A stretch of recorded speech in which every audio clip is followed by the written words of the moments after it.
Well, hello and welcome to Money Markets and More with me, Dominic Frisby, from Britain's wet and windy south coast. It's still September, technically it's still summer, but blimey, you wouldn't know it, it's freezing. Don't forget my lecture, Shaping the Earth, my lecture with Funny Bits in London on October the 10th in about 10 days time or so at the Museum of Comedy. Please come if you fancy a bit of learning and laughter. I did the show at the Edinburgh Festival, it's really good. But I wanted to look today at everyone's favourite non-government money, Bitcoin. There were rich promises of huge gains in Bitcoin to be had with the launch of the ETFs and the halving cycle, and neither has quite materialised. Bitcoin is only up 40% this year, though to read some of the commentary you'd think this was another Bitcoin winter. The problem is that most of those gains came in February. For the other 8 months of 2024, we've been pretty much flat. In fact, since March, we've been making a series of lower lows and lower highs, putting us in a downtrend, hence the despondency.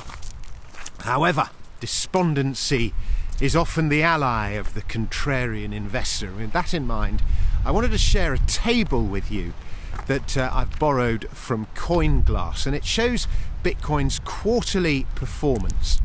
And I'm looking at it now because we're just heading into Q4, which has historically been Bitcoin's best quarter, with average returns close to 90%.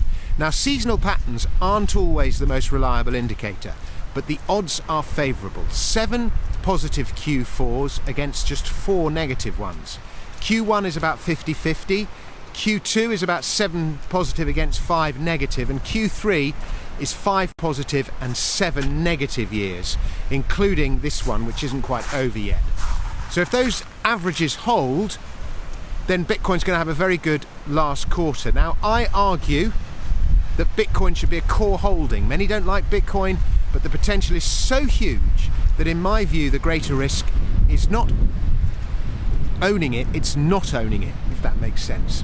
Anyway, I'll put a link to my guide to Bitcoin, and it also a guide to how to buy Bitcoin, that is, and I'll also show you how to buy Bitcoin, how to get exposure to Bitcoin via a traditional UK broker, because obviously UK investors can't buy Bitcoin through their broker. Thank you very much, the FCA, for that intelligent ruling. In any case, thank you very much for watching. Sorry if it's windy. Don't forget my lecture.